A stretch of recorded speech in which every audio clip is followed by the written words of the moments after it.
OpenAI, for example, uses Cosmos DB in the hot path of every ChatGPT interaction, storing chat history, user profiles, and conversational state. And Azure PostgreSQL stores metadata critical to the operation of ChatGPT as well as OpenAI's developer APIs. This year, we launched Azure AI Foundry to help customers design, customize, and manage AI applications and agents at scale. Foundry features best-in-class tooling, management, observability, and built-in controls for trustworthy AI.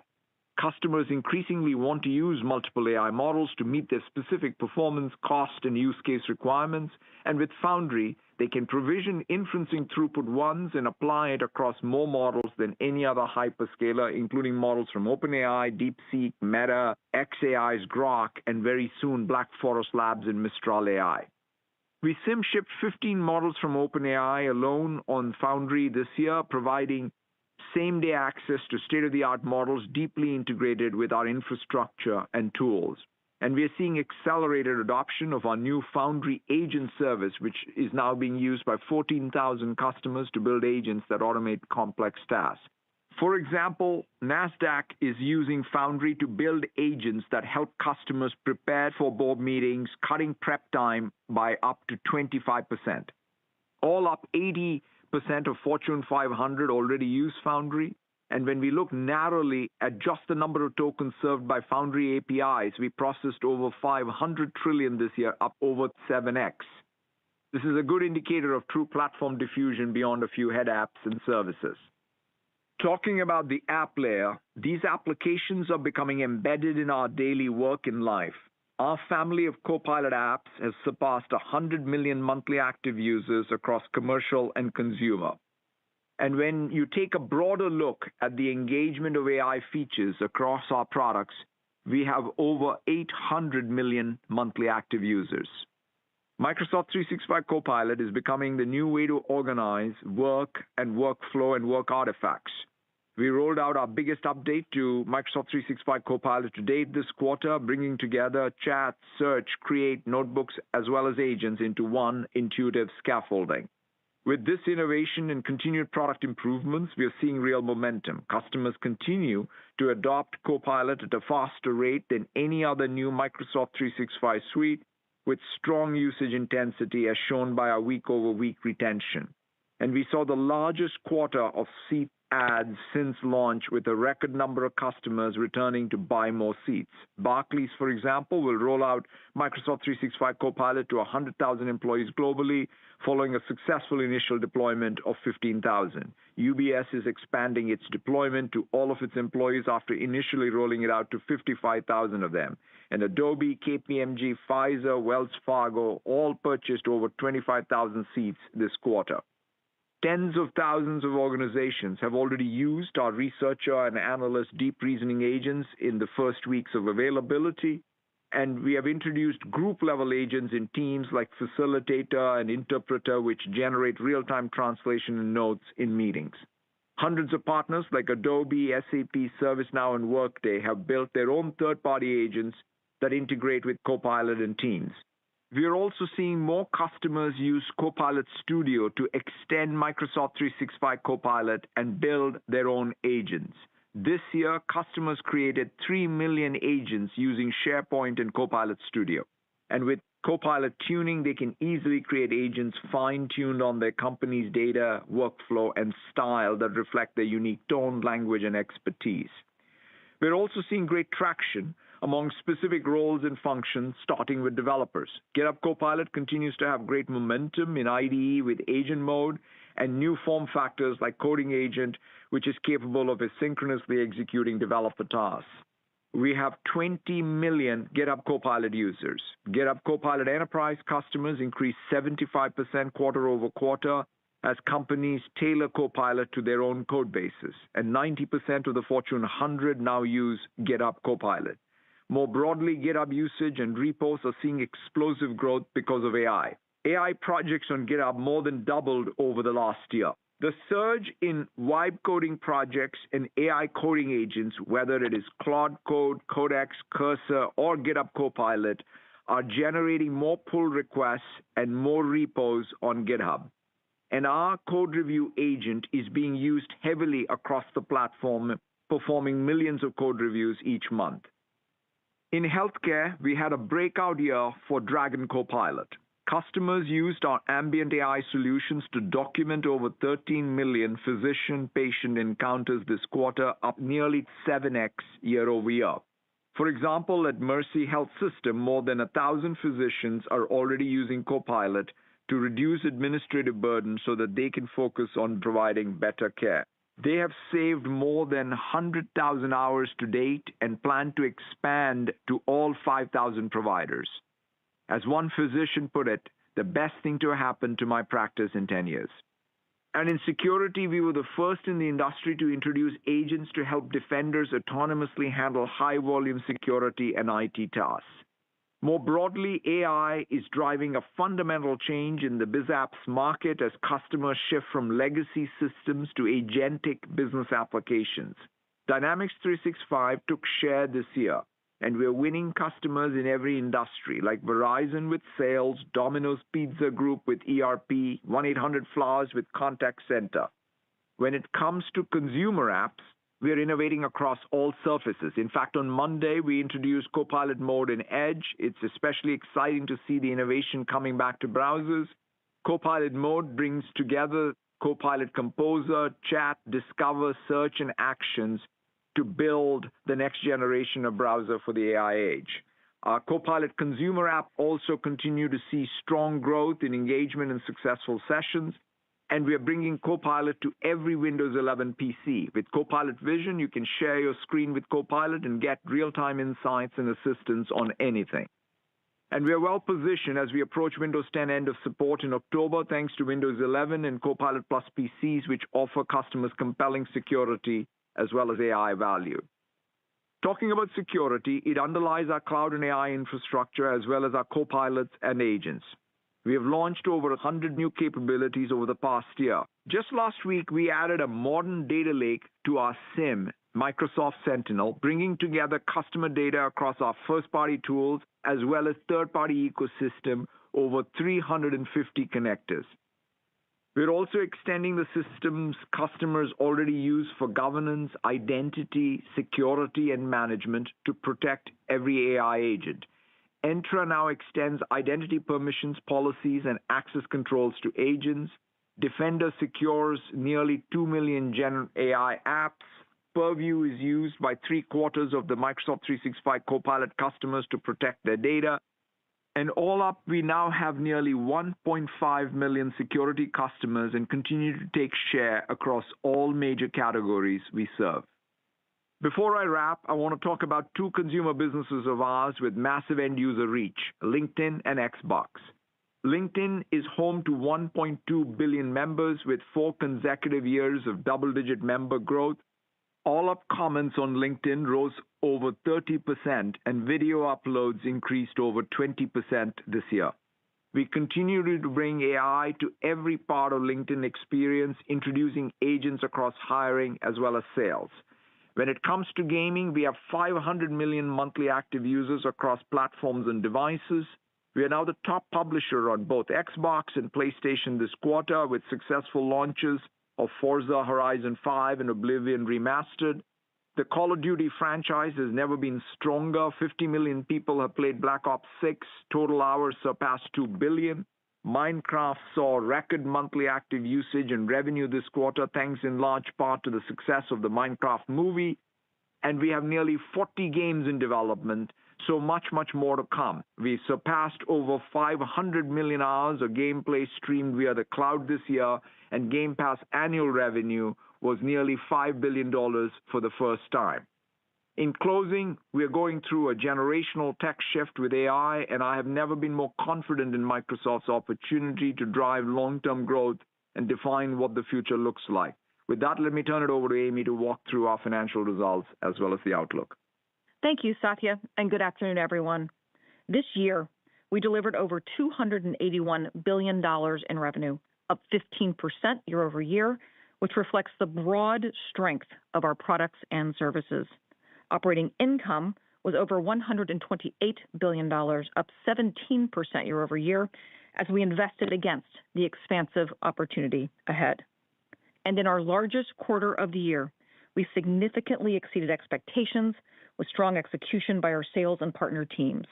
As Satya shared, we're innovating faster than ever to deliver new value to our customers. This quarter, revenue was $76.4 billion, up 18% and 17% in constant currency. Gross margin dollars increased 16% and 15% in constant currency, while operating income increased 23% and 22% in constant currency. And earnings per share was $3.65, an increase of 24% and 22% in constant currency. For the first time, commercial bookings were over $100 billion, increasing 37% and 30% in constant currency on a strong prior year comparable. Strong execution across our core annuity sales motions, including healthy renewals, as well as an increase in the number of $10 million and $100 million plus contracts for both Azure and Microsoft 365, helped drive these results. Commercial remaining performance obligation increased to $368 billion, up 37% and 35% in constant currency. Roughly 35% will be recognized in revenue in the next 12 months, up 21% year over year. The remaining portion, recognized beyond the next 12 months, increased 49%. And this quarter, our annuity mix was again 98%. FX was roughly in line with expectations on total company revenue, segment-level revenue, COGS, and operating expense growth. Microsoft Cloud revenue was $46.7 billion, ahead of expectations, and grew 27% and 25% in constant currency.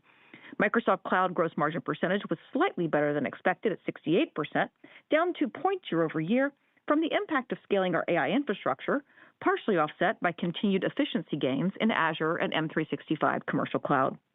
Company gross margin percentage was 69%, down 1 point year over year, driven by sales mix shift to Azure and the lower Microsoft Cloud gross margin noted earlier.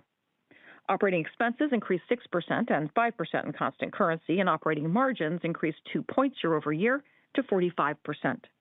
Better than expected revenue growth, coupled with a focus on operating efficiently, drove the margin expansion. At a total company level, headcount at the end of June was relatively unchanged year over year. Now to our segment results. Revenue from productivity and business processes was $33.1 billion and grew 16% and 14% in constant currency, better than expected, driven by M365 commercial products and cloud services and M365 consumer products and cloud services. M365 commercial cloud revenue was ahead of expectations and increased 18% and 16% in constant currency, with 2 points of benefit from in-period revenue recognition. Business trends remained relatively stable to the prior quarter when excluding the end-period revenue recognition, with ARPU growth again driven by E5 and M365 Copilot. Paid M365 commercial seats grew 6% year over year, with installed base expansion across all customer segments, though primarily in our small and medium business and frontline worker offerings. M365 commercial products revenue increased 9% and 7% in constant currency, ahead of expectations, due to higher than expected Office 2024 transactional purchasing. M365 consumer cloud revenue was better than expected, increasing 20%, driven by ARPU growth following the January price increase and subscriber growth of 8%. LinkedIn revenue increased 9% and 8% in constant currency, with growth across all businesses, though Talent Solutions continues to be impacted by weakness in the hiring market. Dynamics 365 revenue increased 23% and 21% in constant currency, with strong execution in our core annuity sales motions, leading to growth across all workloads. Segment gross margin dollars increased 16% and 15% in constant currency, and gross margin percentage increased slightly, driven by the efficiency gains noted earlier, even as we deliver more AI features across our products and scale our AI infrastructure. Operating expenses increased 7% and 6% in constant currency, and operating income increased 21% and 19% in constant currency. Next, the Intelligent Cloud segment. Revenue was $29.9 billion and grew 26% and 25% in constant currency, ahead of expectations, driven by Azure and our on-premises server business. In Azure and other cloud services, revenue grew 39%, significantly ahead of expectations, driven by accelerated growth in our core infrastructure business, primarily from our largest customers. As a reminder, New cloud and AI workloads are built and scaled using the breadth of our services. Revenue from Azure AI services was generally in line with expectations. And while we brought additional data center capacity online this quarter, demand remains higher than supply. In our on-premises server business, revenue decreased 2% and 3% in constant currency, ahead of expectations, primarily driven by transactional purchasing, which also has higher in-period revenue recognition. Enterprise and partner services revenue increased 7% and 6% in constant currency, with growth in enterprise support services partially offset by a decline in industry solutions. Segment gross margin dollars increased 17% and 16% in constant currency, and gross margin percentage decreased 4 points year over year, driven by scaling our AI infrastructure, partially offset by Azure efficiency gains noted earlier. Operating expenses increased 6% and 4% in constant currency, and operating income grew 23%. Now to more personal computing. Revenue was $13.5 billion and grew 9%, exceeding expectations, primarily due to Windows OEM, as well as Xbox content and services. Windows OEM and devices revenue increased 3% year over year, ahead of expectations, as inventory levels remained elevated. Search and news advertising revenue ex-TAC increased 21% and 20% in constant currency, driven by continued growth in both volume and revenue per search, as well as roughly 8 points of favorable impact from third-party partnerships, including the benefit of a low prior year comparable. And in gaming, revenue increased 10%. Xbox content and services revenue increased 13% and 12% in constant currency, driven by better-than-expected performance from first-party content and Xbox Game Pass. Segment gross margin dollars increased 15%. Gross margin percentage increased 3 points year over year, with improvement across all businesses. Operating expenses increased 4% and 3% in constant currency. Operating income increased 34% and 33% in constant currency, driven by continued prioritization of higher margin opportunities. Now, back to total company results. Capital expenditures were $24.2 billion, including $6.5 billion of finance leases, where we recognized the full value at the time of lease commencement. Cash paid for PP&E was $17.1 billion. The difference is primarily due to finance leases. More than half our spend was on long-lived assets that will support monetization over the next 15 years and beyond. The remaining spend was primarily for servers, both CPUs and GPUs, and driven by strong demand signals. Cash flow from operations was $42.6 billion, up 15%, driven by strong cloud billings and collections, partially offset by higher supplier payments. And this quarter, free cash flow was $25.6 billion. Other income and expense was negative $1.7 billion, primarily due to losses on investments accounted for under the equity method. Our effective tax rate was approximately 17%. And finally, we returned $9.4 billion to shareholders through dividends and share repurchases, bringing our total cash return to shareholders to over $37 billion for the full fiscal year. Now, moving to our outlook. My commentary for both the full year and next quarter is on a U.S. dollar basis unless specifically noted otherwise. Let me start with some full-year commentary for FY26. First, FX. Assuming current rates remain stable, we expect FX to increase full-year revenue growth and COGS growth by approximately 2 points and to increase operating expense growth by 1 point. Next, building on the strong momentum we saw this past year, we expect to deliver another year of double-digit revenue and operating income growth in FY26. We will continue to invest against the expansive opportunity ahead across both capital expenditures and operating expenses, given our leadership position in commercial cloud, strong demand signals for our cloud and AI offerings, and significant contracted backlog. Capital expenditure growth, as we shared last quarter, will moderate compared to FY25 with a greater mix of short-lived assets.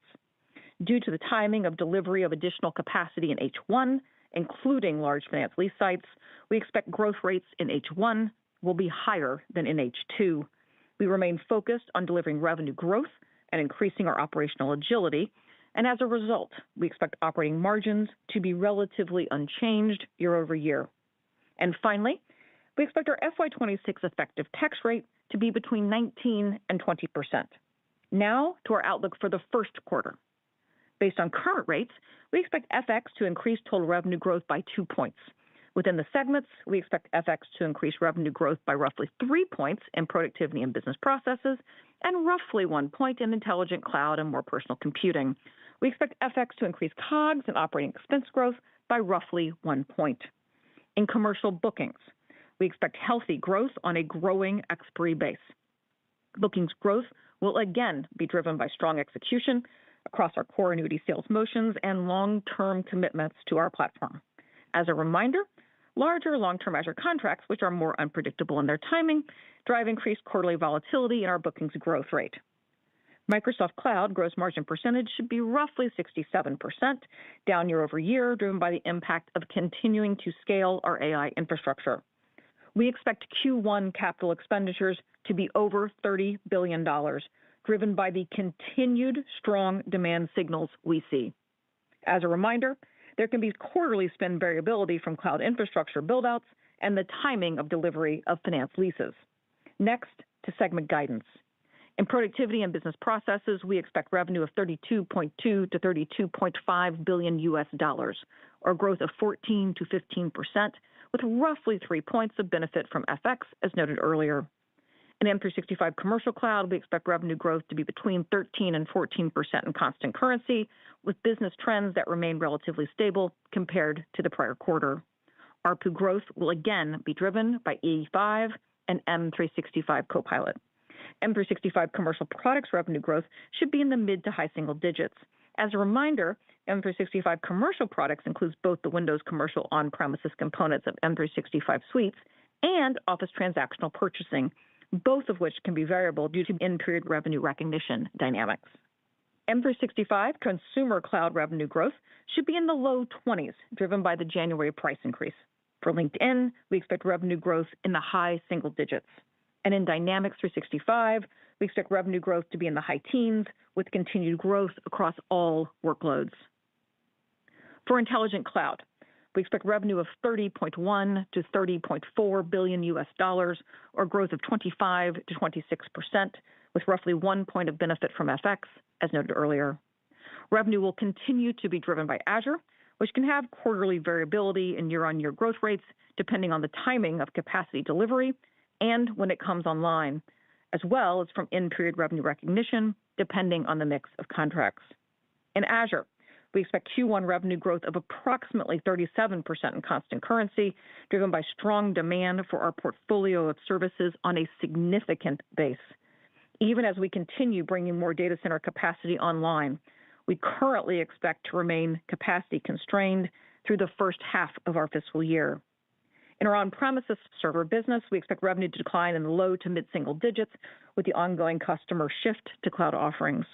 In More Personal Computing, we expect revenue to be $12.4 to $12.9 billion. Windows OEM and devices revenue should decline in the mid to high single digits. We expect the elevated inventory levels at the end of Q4 to come down through the quarter in Windows OEM, although the range of potential outcomes remains wider than normal. Devices revenue should decline. Search and news advertising ex-TAC revenue growth should be in the low to mid-teens, down sequentially as growth rates normalize, following the benefit from third-party partnerships noted earlier. Growth will continue to be driven by volume and revenue per search across Edge and Bing. Overall search and news advertising revenue growth should be in the low double digits. And in gaming, we expect revenue to decline in the mid to high single digits. Against a strong prior year comparable, we expect Xbox content and services revenue to decline in the mid-single digits. Now back to company guidance. We expect COGS of $24.3 to $24.5 billion, or growth of 21 to 22%, and operating expense of $15.7 to $15.8 billion, or growth of 5 to 6%.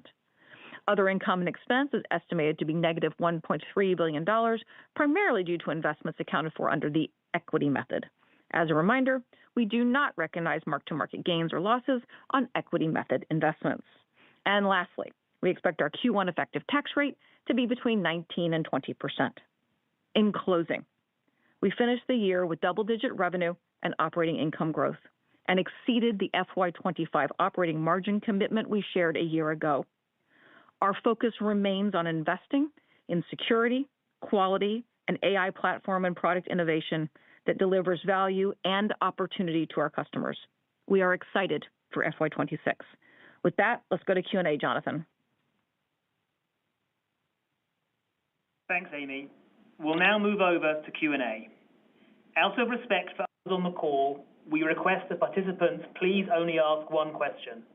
Operator, can you please repeat your instructions? Thank you. Ladies and gentlemen, if you would like to ask a question, please press star 1 on your telephone keypad, and the confirmation tone will indicate your line is in the question queue. You may press star 2 if you would like to remove your question from the queue. For participants using speaker equipment, it may be necessary to pick up your handset before pressing the star keys. And our first question comes from the line of Keith Weiss with Morgan Stanley. Please proceed. Excellent. Thank you guys for taking the question, and congratulations on a fantastic end to FY25. I've been covering Microsoft for a while. I don't think I've ever seen a quarter where everything came together this well. So congratulations on that.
Thank you for calling InComm Conferencing. The next available operator will be with you momentarily. Thank you for calling InComm Conferencing. The next available operator will be with you momentarily.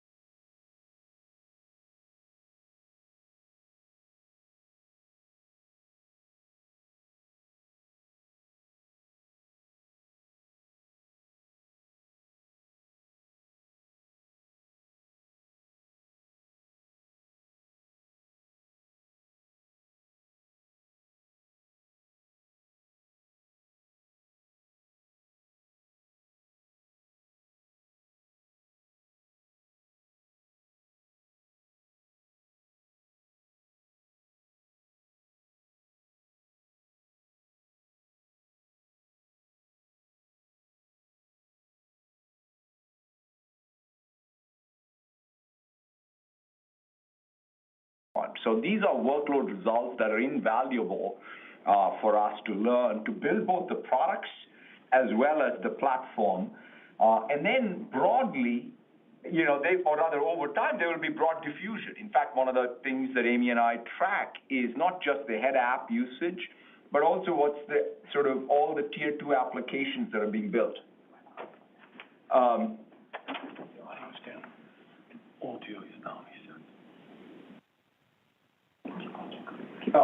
So that speaks a little bit, Keith, to I think your question is as long as we have head apps shaping the platform, and then after that we have the broad diffusion happen, which in some sense both of those is what we're seeing. So I feel very good about being in decent standing going forward. Thanks, Keith. Operator, next question, please. The next question comes from the line of Mark Moerdler with Bernstein Research. Please proceed. Thank you. I'd also give you my congratulations. Amazing. I didn't know how you were going to beat last quarter, and you did it, so congratulations. And thank you for taking my question. Satya and Amy, we're now 2+ years into the Gen AI revolution. and adoption is still early and ramping. What do you think is the best way that software companies are going to be able to monetize AI for SaaS? Do you believe there are differences in monetization for horizontal, more general apps like M365 Copilot or Dynamics CRM Copilot versus very targeted capacities on the agentic side? And also, how should you think about the trajectory of SaaS AI margins over the long term? Thank you. Yeah, I'll start, and Amy, you should feel free to add. I mean, if I just broaden out beyond just SaaS as a category, I think just like, the server to cloud transition was an expansion of essentially usage of servers. That is essentially what happened with the cloud, right? Which is we did a bunch of servers, except that the expertise required, the capital required, the time required to bring up servers, build it out, scale it, was just all hard. And so therefore, the market was a certain size, whereas with the cloud, you could sort of buy it with flexibility, you could burst, and you could spin up and spin down. The expertise required came down. So it was just, orders of magnitude.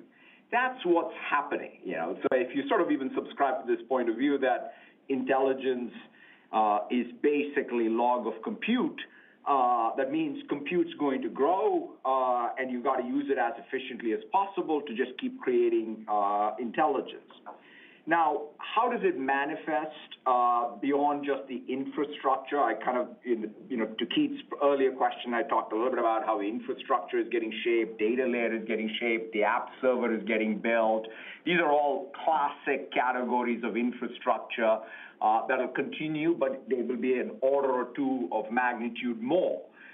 So literally, in fact, one of the other things we track is every GPU requires storage and compute. That ratio is another thing that is really exponential for infrastructure growth. So when you go to the app layer, the SaaS apps themselves are now building in effectively agentic and chat interfaces with intelligence, and they're also building autonomous agents.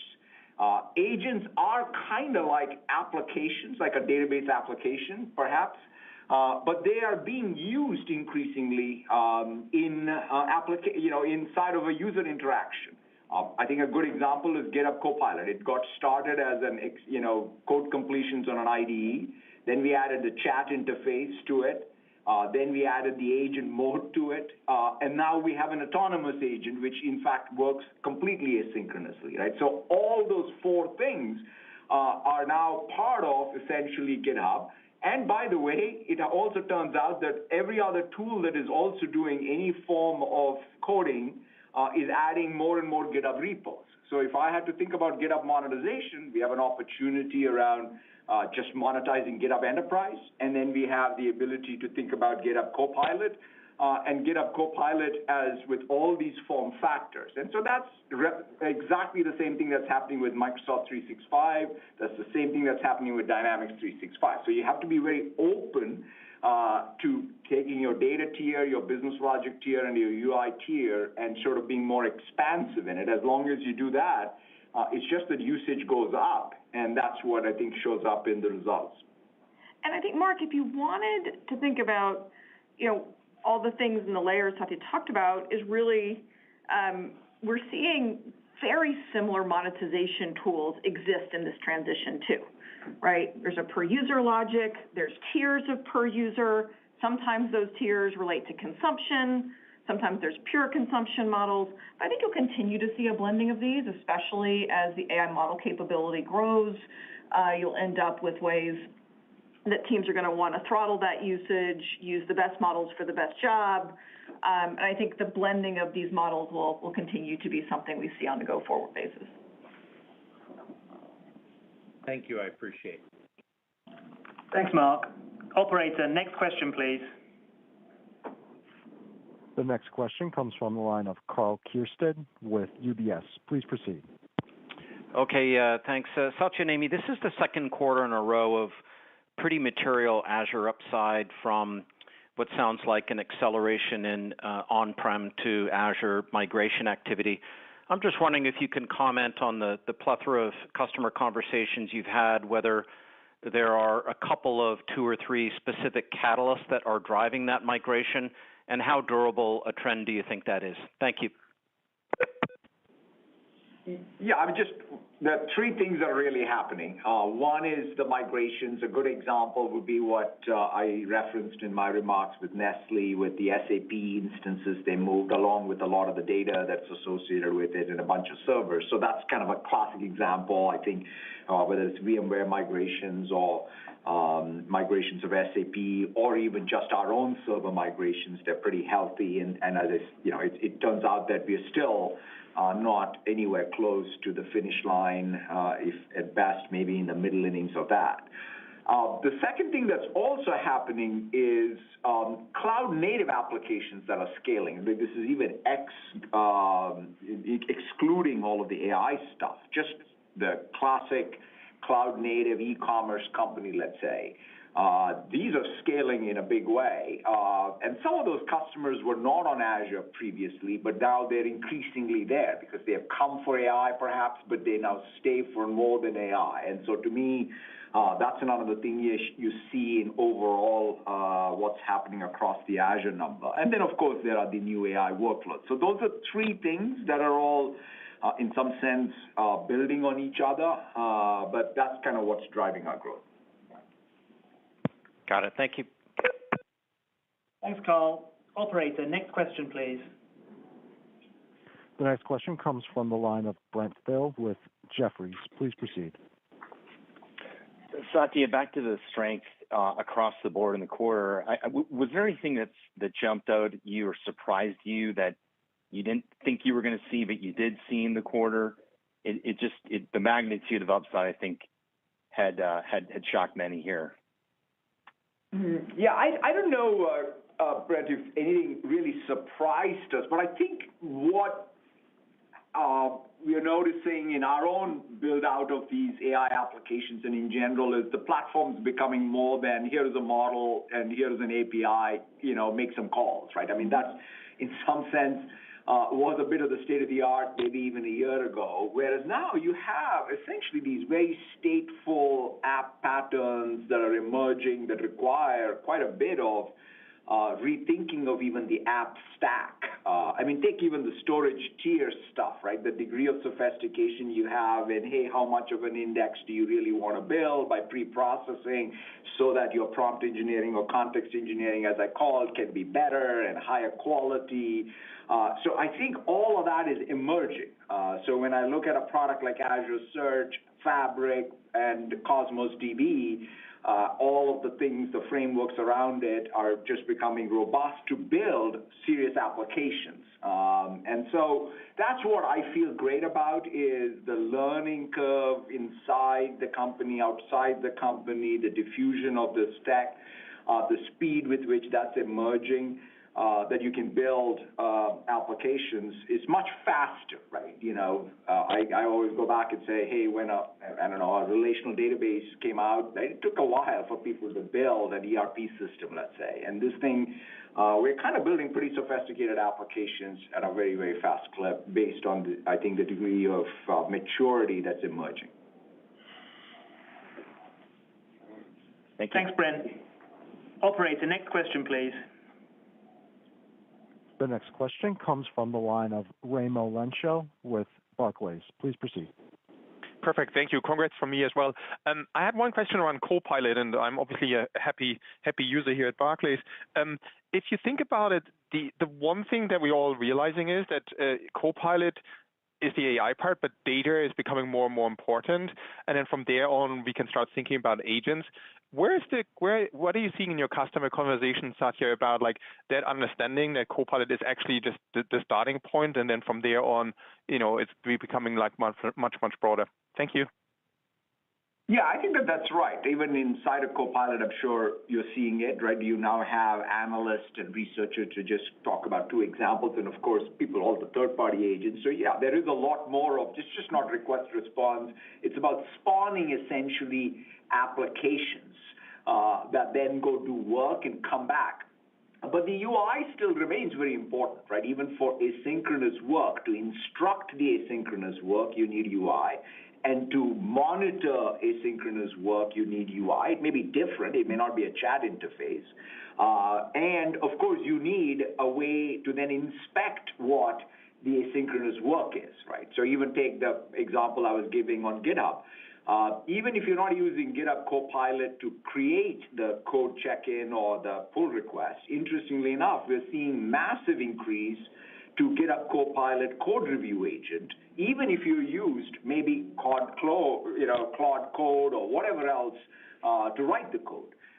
So that's, I think, what's happening across all of these systems. So you're absolutely right that it starts with some kind of a UI that's more chat-focused, but it quickly goes beyond it, and you see it in M365, you see it in Dynamics 365, and you see it in GitHub. Thank you. Thanks, Raimo. Operator, next question, please. The next question comes from the line of Kash Rangan with Goldman Sachs. Please proceed. Hi, thank you very much. Amy, I want to acknowledge that I think a few quarters ago you said that you reach a point in time where you can accelerate Azure while slowing down CapEx, so you did it. But what is the outlook? When I look at the CapEx guidance for the upcoming quarter, certainly I would view that as a positive indicator of the book of business you have for your cloud services. But how should we think about the shape of the curve of CapEx vis-a-vis Azure growth rate in the years ahead, particularly as I listen to Satya's comments on the AI stack consuming more and more infrastructure? Are we at a point where we're going to have to continue to do this and then we magically wait for inference and applications to kick in and therefore create a richer gross margin mix? Thank you so much for your comments and congrats on the quarter. Thanks, Kash. Let me back up and first say, when you think about the full year comments I've made on CapEx, as well as the Q1 guidance of over $30 billion, you first have to ground yourself in the fact that we have $368 billion of contracted backlog we need to deliver, not just across Azure, but across the breadth of the Microsoft Cloud. So in terms of feeling good about the ROI and the growth rates and the correlation, I feel very good that the spend that we're making is correlated to basically contracted on the books business that we need to deliver, and we need the teams to execute at their very best to get the capacity in place as quickly and as effectively as they can. And so when you look, and we've talked about the growth rate will decline year over year, but at its core, our investments, particularly in short-lived assets like servers, GPUs, CPUs, networking, storage, is just really correlated to the backlog we see and the curve of demand. And, I talked about it, in January and said I thought we'd be in better supply-demand shape by June. And now I'm saying I hope I'm in better shape by December. And that's not because we slowed CapEx, even with accelerating the spend and trying to pull leases in and get CPUs and GPUs in the system as quickly as we can, we are still seeing demand improve. And so I am not as focused, Kash, on trying to pick a date at which revenue growth and CapEx growth will meet and cross. I'm focused on building backlog, building business, and delivering capacity, which we are seeing has a good ROI today in terms of our ability to get that done. So I don't want people to get overly focused on a pivot point, because when you're in sort of these expansive moments, picking a data point usually means you're going to pick to be too conservative in terms of market share gain and in terms of winning. And so I tend to put my energy more there. Yeah, I think one of the other things, Kash, is that I think I said this in a previous earnings as well, which is the difference between a hoster and a hyperscaler is software, and the same is going to be true here. That GPT-4o example I gave is all software, right? The optimization even in the last year. So we know how to use the software skills to take any piece of hardware and make it, multiple X better. And so that's kind of where the yield will come. But as Amy said, while you're really going and building out the plant, you don't want to sort of serialize it. You just want to go in parallel on all of these fronts, and that's sort of what will compound over time. And I do think it's important when Flex talks about the software layer, he's talking about in his comments to connect this back to the compounding S-curves. And so I would remind people that is something that we saw through the prior cloud transition. It's how we operated through that one, and the same sort of skills and logic done at an even faster pace is what will apply this same transition. Sounds very encouraging. Thank you so much. Thanks, Kash. Operator, next question, please. The next question comes from the line of Michael Turrin with Wells Fargo. Please proceed. Hey, great. Thanks very much for taking the questions, and congrats for me as well on the metrics working in concert here. Amy, maybe on margin, impressive to hear expectations for flat operating margin in the upcoming year as you absorb some of the mix shift towards Azure and some of the more AI-focused offerings. Can you speak in more detail just around your ability to manage those trade-offs and offset some of the mix shift? And I'm wondering specifically just on any productivity gains you're seeing from leveraging AI internally that you'd highlight, or anything else you'd just mention in underpinning the full year expectation there. Thank you. Thanks, Michael. I think really the area to focus on is when you think about margin. I think sometimes people get a lot of energy around cost control as a driver of margin. The other driver is to focus on making sure you deliver great product that's competitive and innovative and can take share, because that drives revenue. And revenue itself and revenue growth, as you all know better, even perhaps than I do, is a durable way to see margin improvement. It builds on itself. That being said, the second thing I would point to is really what I talked to Kash a little bit about before, Satya and I both mentioned it, is applying all of our skill set here to deliver efficiencies, whether that's at whatever layer of the stack that exists. The S-curves compound, and we are doing that work, and we're focused on it. At the same time, we're doing the build-out. So you'll see improvements there even as we continue to invest. And then, of course, it's about continuing to have great talent here, focus on products and opportunities where we have the biggest markets and the most likelihood of success. And so when we have those three things happen and the energy is right and the focus is there, it gives me confidence in terms of margin delivery. But make no mistake, it starts and ends really with product, which is what we're really focused on here, and delivering that to customers. That all sounds pretty good. Thanks very much. Thanks, Michael. That wraps up the Q&A portion of today's earnings call.